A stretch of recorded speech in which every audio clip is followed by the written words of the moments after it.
Ethan Hills enjoys the same things as most boys his age. He loves soccer, baseball, and video games. But when a camping accident left Ethan with a traumatic brain injury, his parents weren't sure their son would ever get to enjoy those things again.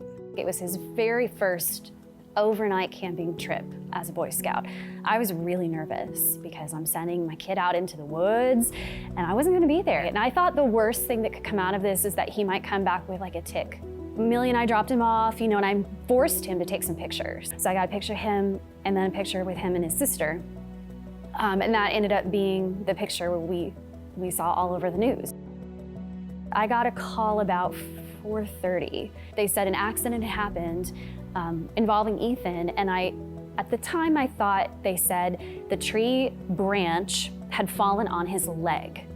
And I guess in my days of being half asleep, I heard leg instead of head. I got a phone call from Ashley and that they were going to life flight him to Deaconess Midtown. As I'm sitting there waiting, she's getting more phone calls from the scouts saying, no, it was a tree fell on his head. I didn't put it together at the time how bad it was. I didn't know how bad it was. About halfway there, we got the call that said, no, we're actually gonna life flight him to Norton in Louisville. Obviously, they had seen trauma like this before, and so they were really great and really professional. But as a parent, everything was very scary. That was the start of the marathon, as one of the doctors put it. It's like, it is not a sprint. This is a marathon. You're gonna be here for a long time. So prepare yourself for that. We were in the ICU for several weeks. They were trying to elicit any kind of response from him, and we weren't getting it.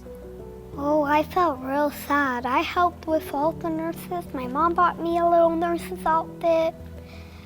Everything. It was just like a very sad feeling in my heart. I loved him so much. The only part that I can't remember is going to sleep and then not waking up for a long time. Very, very slowly over time, it was like, okay, his eyes were open, we were getting him to focus more. So there was therapy that started when he was still in the ICU.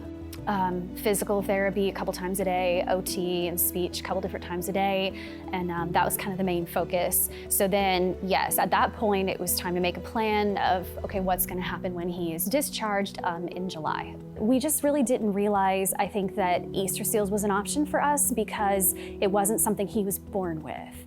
And I think that maybe that's a common misconception, I'm not sure, but then when I realized, oh, this is an option for us as well, we were excited. We were so thrilled. Oh! Oh my God! Well, first, before I come up with every exercise, it has to be related to baseball or soccer. No, but he does prefer when it is. So I usually let him pick a sport and then try to formulate an exercise that challenges what I want around that. Today was baseball, so the hitting of the baseball. I mean, we get some hand-eye coordination. There's some really good things we work on there, but my focus is the obstacle course of what I'm trying to get out of the exercise. Walking in a line, one foot after the other, it's challenging his stability, and that's been something that's hard, so we've been working on that. Changing different surfaces we're working on, jumping, some coordination in there. So it can get a lot with an obstacle course because I can throw a bunch of things in there and still have it be fun because he gets to hit the bat before he gets up there.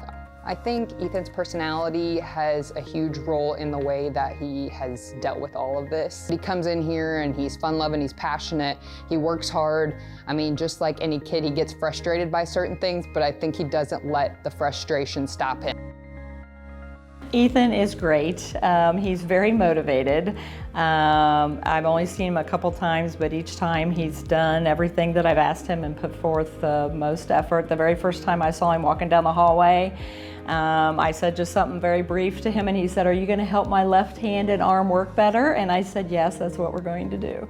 So he knew exactly what he wanted to do and what he wanted to work on. And so yeah, he's a great kid, and he's going to be a lot of fun to work with. I really like Rachel. When she laughs, it makes me feel like it's like joy, like it's jumping out. It makes me feel happy.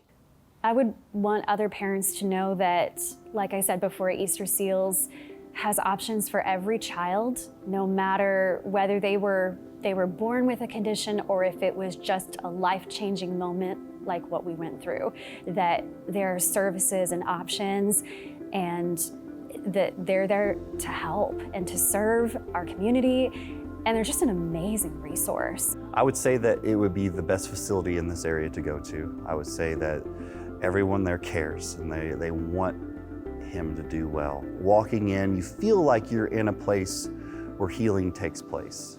You feel like you're in a place where you're gonna make progress here.